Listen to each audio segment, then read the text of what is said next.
Hello students, welcome back to my YouTube channel. आज हम exercise 11.2 को शुरू करने वाले हैं, तो बिना देर किए चलिए शुरू करते हैं। जिसके फर्स्ट क्वेश्चन में हमें पैराबोला वाई स्क्वायर बराबर 2x और एक circle x square plus y square equal 8 के मध्यवर्ती क्षेत्र का क्षेत्रफल ज्ञात करना है। तो क्वेश्चन की शुरुआत करते हैं। सबसे पहले दिए गए वक्र, जिसमें से पहला है वाई स्क्वायर बराबर 2x, जिसको नाम देते हैं समीकरण नंबर 1, जो कि almost Y square equal 4x के जैसा है, जिसमें a का मान हो सकता है 1/2। दूसरा हमें दिया गया एक वृत्त, जो कि है x square plus y square equal में 8 है, जिसको यदि वर्ग के रूप में लिखें तो 2√2 का स्क्वायर हो सकता है, जिसको नाम देते हैं समीकरण नंबर 2। इसका जो सेंटर है वो बनेगा 0, 0 मूल बिंदु पर, और रेडियस का मान बन जाएगा 2√2 का अनुरेखण करने पर, जिसमें यदि हम सर्कल को बनाएं तो कुछ इस प्रकार बन जाएगा। और यदि वाई स्क्वायर बराबर 2x को वाई स्क्वायर बराबर 4x के जैसे मानते हुए यदि बनाने की कोशिश करें तो हमें इस प्रकार एक वक्र मिल जाएगा। अब हमें इन दोनों वक्रों के मध्य घिरा हुआ ये वाला क्षेत्रफल ज्ञात करना है, जो कि x अक्ष के ऊपर और नीचे एक जैसा है, अर्थात सममित भागों की कुल संख्या बन रही है 2। इसलिए हम केवल किसी एक भाग का क्षेत्रफल ज्ञात करेंगे और उसको सममित भागों की कुल संख्या यानी 2 से गुणा करते हुए अभिष्ट क्षेत्रफल ज्ञात कर लेंगे। दोनों वक्र जिन बिंदुओं पर आपस में एक दूसरे को काट रहे हैं, यदि उन बिंदुओं से होकर जाती हुई एक y अक्ष के समांतर रेखा खींची जाए तो यह क्षेत्रफल वास्तव में 2 भागों में बंट जाएगा, जिसे हमें ज्ञात करना है। जिसमें बिंदुओं का नामकरण करें तो बिंदु O, A, B, ये बिंदु C और इस बिंदु को नाम देते हैं D। इसलिए अभिष्ट क्षेत्रफल होगा क्षेत्रफल OABCO, जो कि वास्तव में लिखा जा सकता है 2 गुणा क्षेत्रफल OABDO से।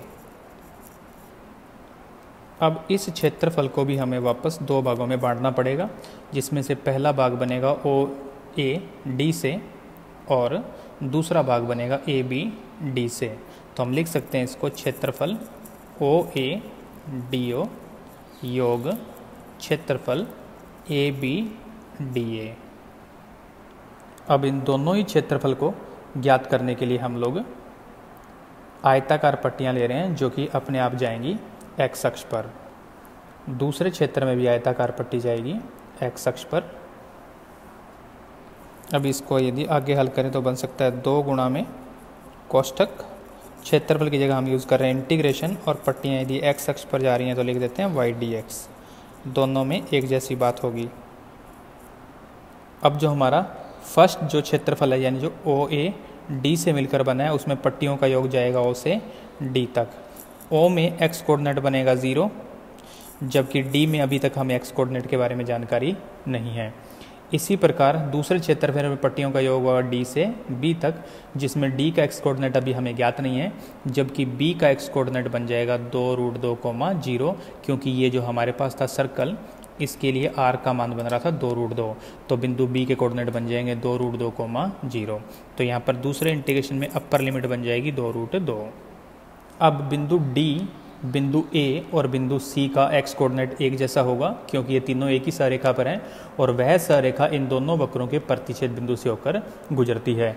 अतः हमें बिंदु A और C यानी प्रतिच्छेद बिंदु ज्ञात करने के लिए इन दोनों वक्रों की समीकरण को हल करना होगा। और यदि हम स्पेशली ध्यान दें तो हमें केवल x कोऑर्डिनेट की आवश्यकता है। इसके लिए हम इन दोनों समीकरणों को हल करते समय केवल y के मान का उपयोग करेंगे, जिसमें हमें x में समीकरण मिल जाए। इस छोटे से कार्य को हम लोग कहीं एक साइड में हल कर लेते हैं। हमारा जो फर्स्ट वक्र दिया है y स्क्वायर बराबर 2x और दूसरा है x square plus y square बराबर 8।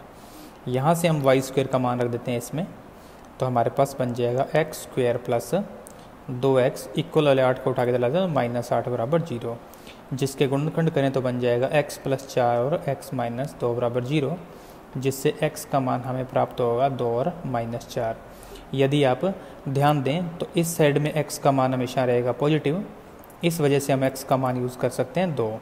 इसका मतलब ये हुआ कि बिंदु ए, डी और सी के एक्स कोऑर्डिनेट एक समान होंगे, जो कि होंगे 2। तो यहाँ पर हम लोग डी के कोऑर्डिनेट लिख देते हैं 2,0। तो यहाँ पर लिमिट बन जाएगी 2 और 2। इस प्रकार आपने इस क्वेश्चन को हल करना है। नेक्स्ट, यदि हम इस फर्स्ट क्षेत्र में बात करें तो पट्टियों का दूसरा सिरा जा रहा है इस वक्र पर, जो कि है y² बराबर 2x। यहाँ से यदि हम y का मान ज्ञात करें तो वो आएगा √2x, जिसको हम यहाँ पर यूज़ करने वाले हैं।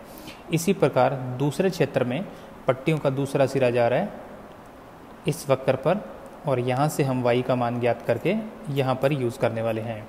तो इस आधार पर हमारा उत्तर बन जाएगा 2 गुणा में कोष्ठक इंटीग्रेशन की लिमिट 0 से 2 और y का मान बनेगा √2x और dx प्लस इंटीग्रेशन का निशान जिसमें 2 से जाएंगे 2√2 तक, और y का मान बन जाएगा 8 - x² का रूट और dx। अब इन दोनों निश्चित समाकलन को हल करते हुए हमें अब इस क्षेत्रफल को ज्ञात करना होगा। इसके लिए 2 एज इट इज रखते हैं। कोष्ठक इंटीग्रेशन के अंदर है 0 से 2 लिमिट, इसके बाद इस √2 को यदि हम बाहर कर दें तो अंदर बचेगा √x यानी x की पावर 1/2 और dx। इसी हिसाब से दूसरे इंटीग्रेशन में 2 से 2√2, यहाँ पर 8 को लिख देते हैं 2√2 का square minus x² with in the root dx। 2 बाहर चल रहा है कोष्ठक, इसका इंटीग्रेशन करें तो बाहर चल रहा है √2 और इंटीग्रेशन बनेगा x की पावर 3/2 और बटे में 3/2, जिसकी लिमिट होगी 0 से 2। इसी हिसाब से ये बन रहा है a² माइनस x² का रूट, जो कि मानक सूत्र के जैसा है। और यदि इसका इंटीग्रेशन करें तो हमें प्राप्त होगा x/2 same root plus a²/2 और साइन इनवर्स x बटे में a, जिसके ऊपर लिमिट अप्लाई होगी 2 से 2√2 और ये कोष्ठक बंद। अब इसको एक एक करके हल करते हैं। तो बाहर है 2 कोष्ठक, ये वाला कांस्टेंट बाहर आएगा तो बाहर बन जाएगा 2√2 बटे में 3 और बाकी पे लगा देते हैं लिमिट। तो पहले आएगी 2 की पावर 3/2, फिर आएगा माइनस 0 की पावर 3/2।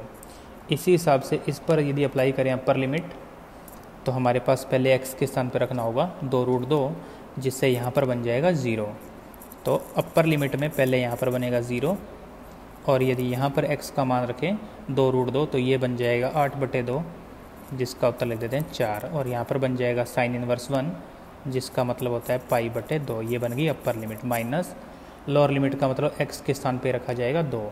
तो यहाँ पर बन जाएगा 2/2 यानी कि 1, यहाँ पर बन जाएगा 8 - 4, जिसका मतलब बन जाएगा फिर से 4, जिसका रूट बन जाएगा 2। इसी हिसाब से यहाँ पर यदि हम x का मान रख दें 2 तो यहाँ पहले जगह तो बन जाएगा +4, और यहाँ पर बन जाएगा साइन इनवर्स 2√2, जिसमें 2 से 2 हो जाएगा कैंसिल, तो शेष बचेगा साइन इनवर्स 1/√2। कोष्ठक बंद।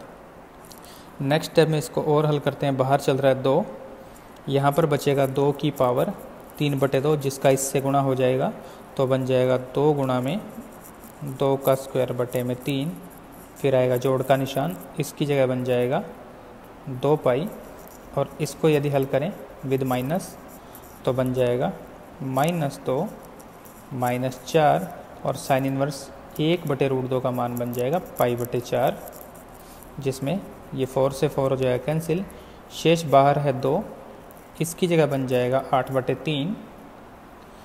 2π में से जब जाएगा पाई तो बच जाएगा सिर्फ पाई, और यहाँ पर है माइनस का 2। जिसको और अधिक हल किया जाए तो 8/3 और -2 को एक साथ हल करें तो हमारे पास बच जाएगा 2/3, और यदि 2 का अंदर गुणा कर दिया जाए तो ये ओवरऑल वैल्यू बन जाएगी 4/3 प्लस में 2π वर्ग इकाई, और यही आपके क्वेश्चन का फाइनल आंसर होगा। नेक्स्ट क्वेश्चन में हमें फिर से 2 वक्रों के मध्य का क्षेत्रफल ज्ञात करना है। तो क्वेश्चन की शुरुआत करते हैं। सबसे पहले दिया गया वक्र, जिसमें से फर्स्ट है y इक्वल में 3/4 एक्स स्क्वायर, जिसको नाम देते हैं समीकरण नंबर 1, जो कि वास्तव में एक्स स्क्वायर इक्वल 4ay के जैसा है, जिसमें a का मान होगा 1/3 और दूसरी दे रखी है एक सररेखा जो कि है 3x minus 2y plus 12 equal में 0, जिसको यदि अंतःखंड रूप में बदल दें तो पहले जो 12 है उसको उधर शिफ्ट करेंगे और उस -12 का लगाएंगे भाग, तो हमारे पास आएगा x बटे में -4 प्लस y बटे में 6 इज इक्वल टू दी 1। अब इन दोनों वक्रों का यदि हम अनुरेखण करें तो जिसमें से फर्स्ट है एक्स स्क्वायर इक्वल 4ay के जैसा, तो एक ऐसा पैराबोला होगा जिसका मुंह ऊपर की साइड में खुलता हो। दूसरा हमारे पास है एक सररेखा जिसमें x अक्ष पर अंतःखंड -4 और y अक्ष पर अंतःखंड होगा 6, तो यदि -4 यहाँ पर हो और 6 यदि यहाँ पर हो तो इन दोनों को मिलाने वाली सररेखा हम लोगों को ज्ञात करनी है, जो कि कुछ इस प्रकार होगी। इसलिए हमें इन दोनों वक्रों के मध्य गिरा हुआ ये वाला क्षेत्रफल ज्ञात करना है। इसके लिए सबसे पहले हम इन दोनों बिंदुओं को ज्ञात करेंगे और उनसे होकर गुजरती हुई y अक्ष के समानांतर सररेखाएं खींच लेंगे। अब जो हमें क्षेत्रफल ज्ञात करना है उसके बिंदुओं का नामकरण करते हैं। इस बिंदु का नाम A देते हैं, ये बिंदु B और ये बिंदु C। इस बिंदु को नाम देते हैं D, इस बिंदु को नाम देते हैं E और ये है मूल बिंदु O। अब हमारा अभिष्ट क्षेत्रफल होगा ये वाला, यानी क्षेत्रफल OABCO, जिसको ज्ञात करने के लिए पहले हम ये संपूर्ण क्षेत्रफल ज्ञात करेंगे। यानी हम ज्ञात करने वाले हैं क्षेत्रफल ABCEODA को, और उसमें से ये नीचे वाला क्षेत्रफल घटा देंगे जो कि है क्षेत्रफल EC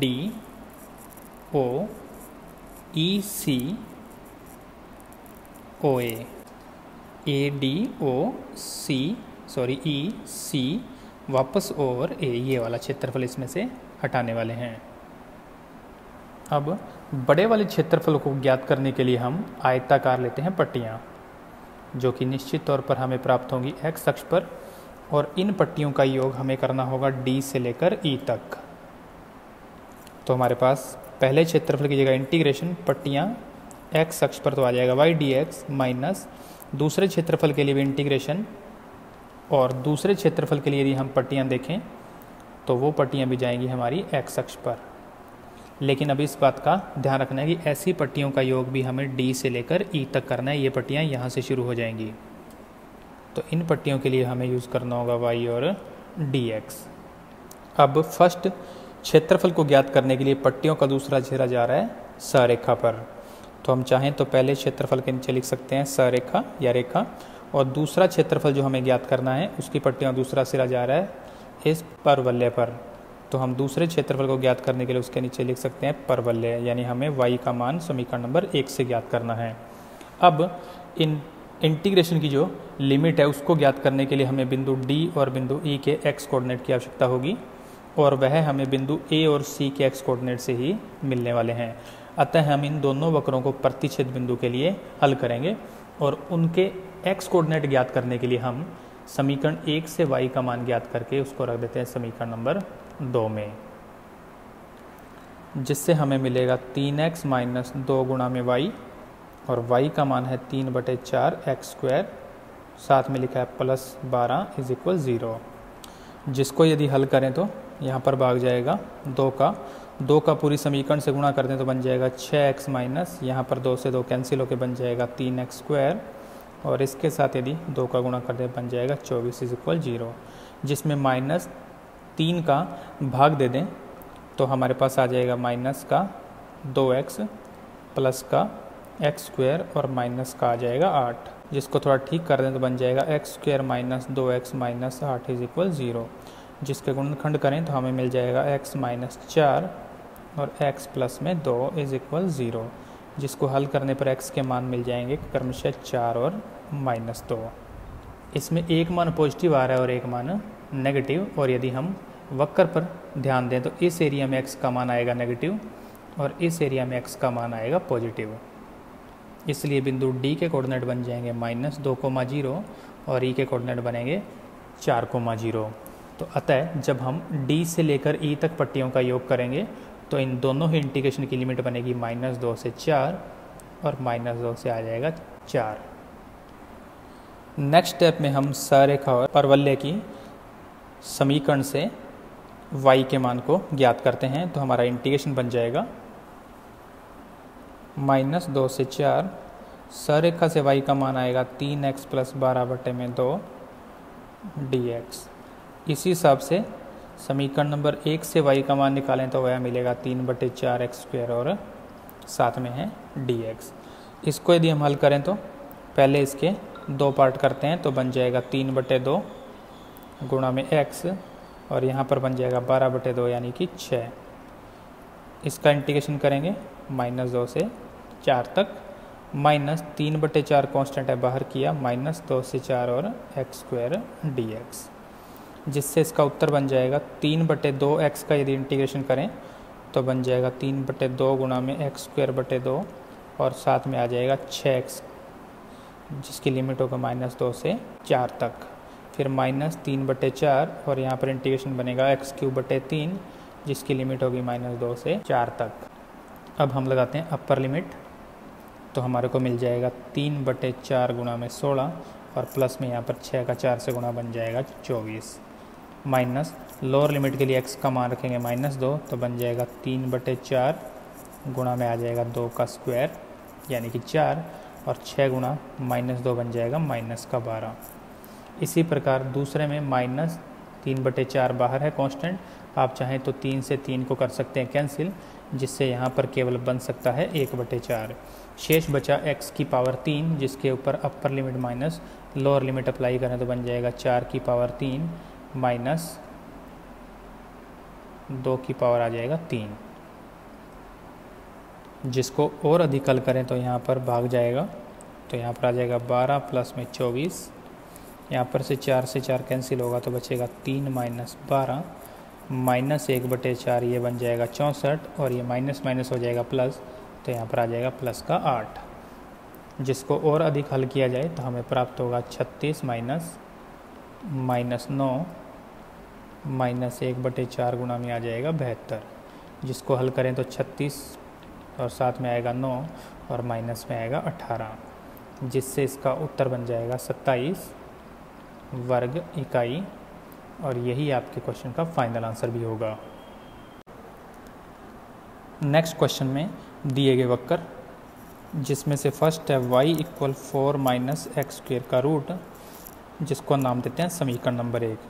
ये वास्तव में यदि स्क्वायर करके इसको हल करें तो ये x² + y² इक्वल आ जाएगा 4, जिसको लिख सकते हैं 2 का स्क्वायर।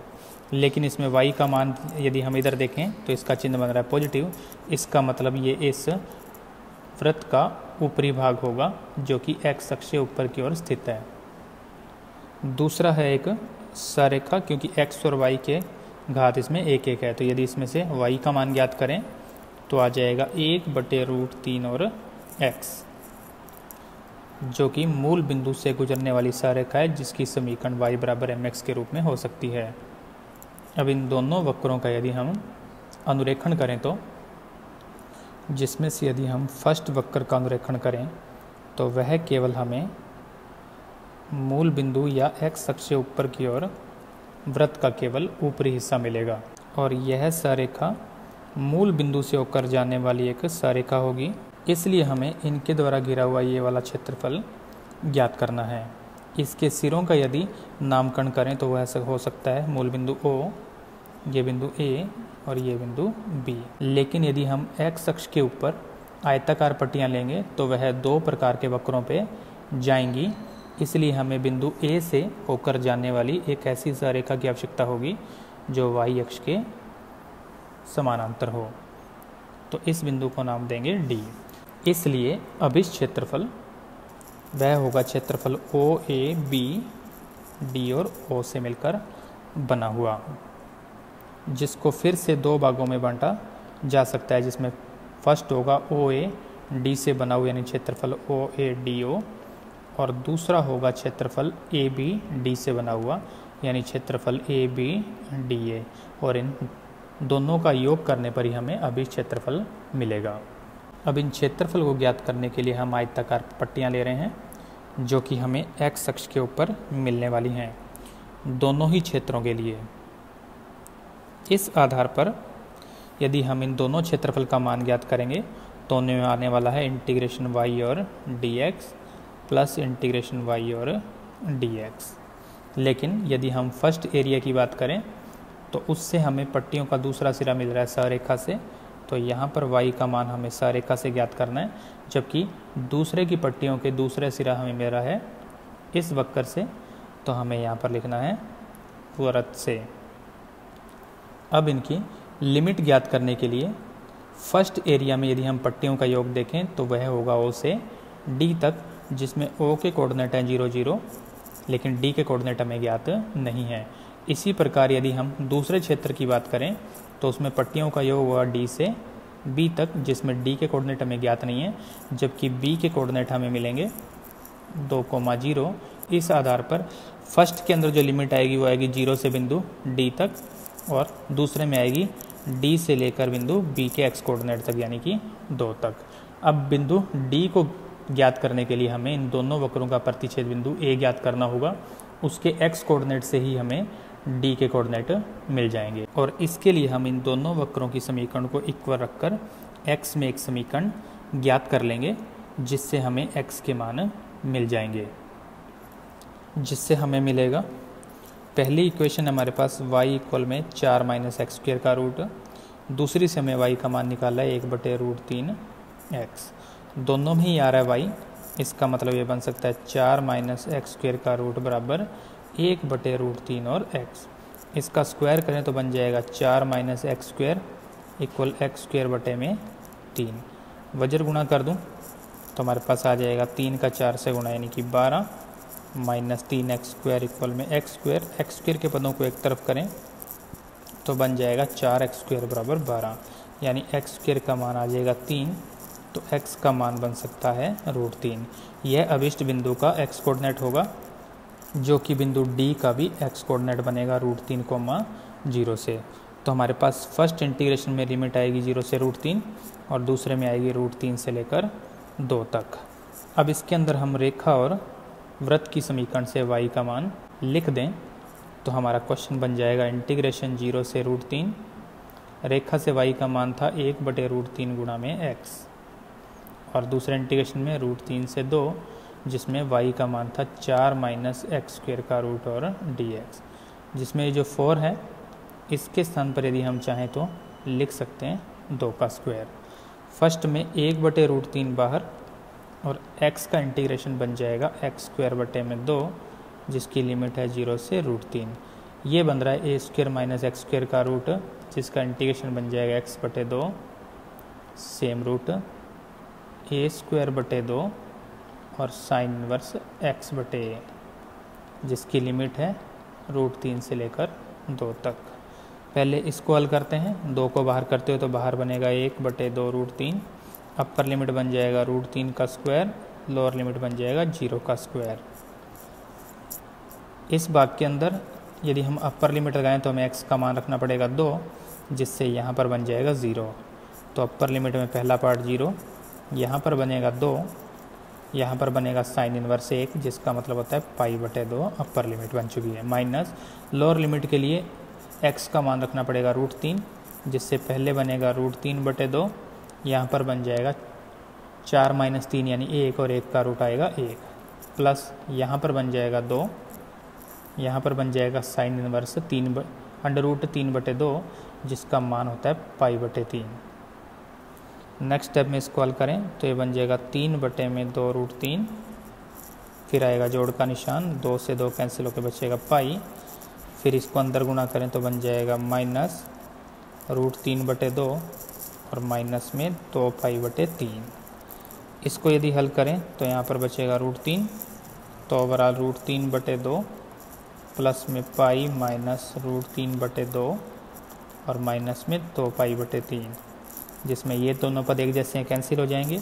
शेष बचा पाई माइनस 2π/3, जिसको एलसीएम लेके हल करें तो हमें प्राप्त होगा π/3। और यही वर्ग इकाई में आपके क्वेश्चन का फाइनल आंसर होगा। नेक्स्ट क्वेश्चन में हमारे पास एक है वृत्त और एक ऐसा रेखा y = x जो कि मूल बिंदु से गुजरती है। इनके द्वारा x अक्ष से घिरा हुआ और फर्स्ट क्वाड्रेंट का क्षेत्रफल हमें ज्ञात करना है। तो क्वेश्चन की शुरुआत करते हैं सबसे पहले दिए गए वक्र, जिसमें पहला है एक वृत्त जिसको लिख सकते हैं x² + y² = 4 का स्क्वायर, समीकरण नंबर 1, जिसका केंद्र है मूल बिंदु पर और रेडियस का मान बन जाएगा 4। इसी आधार पर दूसरी सररेखा हमारे पास है y = x जो कि मूल बिंदु से गुजरने वाली सररेखा यानी y बराबर है mx। इन दोनों वक्रों का अनुरेखण करने पर हमें निम्न चित्र मिलेगा, जिसमें फर्स्ट क्वाड्रेंट वाला ये वाला क्षेत्रफल हम लोगों को ज्ञात करना है। और इसके लिए हमें इस प्रतिच्छेद बिंदु की आवश्यकता होगी और इस बिंदु से गुजरने वाली y अक्ष के समांतर एक सररेखा खींचे तो यह क्षेत्रफल दो भागों में बढ़ जाएगा। अब इस क्षेत्रफल को ज्ञात करने के लिए इसके सिरों का यदि नामकरण करें तो यह मूल बिंदु, इस बिंदु को नाम A देते हैं, ये बिंदु B और इस बिंदु को नाम देते हैं C। इसलिए अब इस क्षेत्रफल होगा क्षेत्रफल OABC O से मिलकर बना हुआ, जिसको हमने आगे जाके दो भागों में बांट दिया, जिसमें पहला है क्षेत्रफल OACO और दूसरा क्षेत्रफल है ABCA, जिनका हम योग करके अब इस क्षेत्रफल को ज्ञात कर लेंगे। अब इन क्षेत्रफल को ज्ञात करने के लिए हम आयताकार पट्टियाँ लें तो वह निश्चित तौर पर हमें x अक्ष के ऊपर मिलेंगी। इसके लिए हम लोगों को y गुणा में dx का यूज़ करना होगा, जिससे हमारे पास आ जाएगा इंटीग्रेशन y dx और दूसरे में भी आ जाएगा इंटीग्रेशन y और dx। फर्स्ट एरिया में पट्टियों का दूसरा सिरा जा रहा है सररेखा पर, तो हम लिख देंगे y का मान हमें सररेखा से ज्ञात करना है। और दूसरे एरिया के अंदर हमारा पट्टियों का दूसरा सिरा जा रहा है पहले वक्र यानी कि वृत्त पर, जिससे हम y का मान लिख देंगे। अब इसके बाद हमें इन इंटीग्रेशन की लिमिट लिखनी है। तो O के कोऑर्डिनेट है 0,0, B के कोऑर्डिनेट इसकी वजह से बन जाएंगे 4,0। इसके साथ साथ हमें C के x कोऑर्डिनेट की आवश्यकता होगी और इसके लिए हम A का x कोऑर्डिनेट ज्ञात करेंगे, जो कि हमें इन दोनों वक्रों के प्रतिच्छेद बिंदु से ही मिलने वाला है। और उसके लिए हम समीकरण 2 से y का मान रख देंगे समीकरण नंबर 1 में, जिससे हमें मिलेगा x² + x² = 16, यानी कि 2x² का मान आ जाएगा 16। 2 का भाग लगाएं तो x² का मान बन जाएगा 8, रूट लगाने पर x का मान बन जाएगा 2√2, जो कि वास्तव में बिंदु C का x कोऑर्डिनेट होगा, जिसकी वैल्यू बन जाएगी 2√2,0। अब हमें फर्स्ट एरिया ज्ञात करने के लिए पट्टियों का योग करना पड़ेगा O से C तक, यानी 0 से आ जाएगा लिमिट 2√2 और दूसरे में आ जाएगा C से B तक, तो हमारी लिमिट बन जाएगी 2√2 से 4 तक। अब हम इंटीग्रेशन सॉल्व करने के लिए पहले की लिमिट लिखते हैं और पहले के लिए y का मान सररेखा से ज्ञात करें तो वह हमें प्राप्त होगा x। तो x गुणा में dx, दूसरे में 2√2 और 4 आ जाएगा और दूसरे से यदि हम y का मान ज्ञात करें तो वह हमें मिल जाएगा 4² - x² का रूट और dx। इनको हल करते हैं तो x का इंटीग्रेशन बन जाएगा x²/2, जिसकी लिमिट होगी 0 से 2√2। दूसरा एक मानक समाकलन है a² - x² का रूट, जिसका इंटीग्रेशन बन जाएगा x/2 same root plus a²/2 और साइन इनवर्स x/a, जिसकी लिमिट है 2√2 से, इसके ऊपर लगाते हैं अपर लिमिट माइनस लोअर लिमिट, तो बन जाएगा 2√2 का स्क्वायर बटे में 2 माइनस 0, जोड़ का निशान। इस पर लगाते हैं अपर लिमिट, तो पहले x का मान रख देंगे 4, जिससे ये वाला पद बन जाएगा 0। इस स्टेप में रखें तो यहाँ पर बन जाएगा 8, यहाँ पर बन जाएगा साइन इनवर्स 1, जिसका मतलब होता है π/2। Upper limit minus lower limit के लिए x का मान रखेंगे 2√2, तो फर्स्ट स्टेप में यहाँ पर बन जाएगा 2√2 बटे में 2 यहाँ पर बन जाएगा √8, जिसका मतलब फिर से होता है 2√2। फिर जोड़ का निशान, यहाँ की वैल्यू की बात करूँ तो बन जाएगा 8 गुणा में 2√2/4, जिसकी वजह से बन जाएगा साइन इनवर्स 1/√2। इसको आगे हल करें तो यहाँ पर बन जाएगा 8/2, जोड़ का निशान, यहाँ पर कैंसिल होकर बन जाएगा 4 पाई माइनस ये वाला स्टेप बन जाएगा 2 से 2 कैंसिल होके शेष बन जाएगा 4।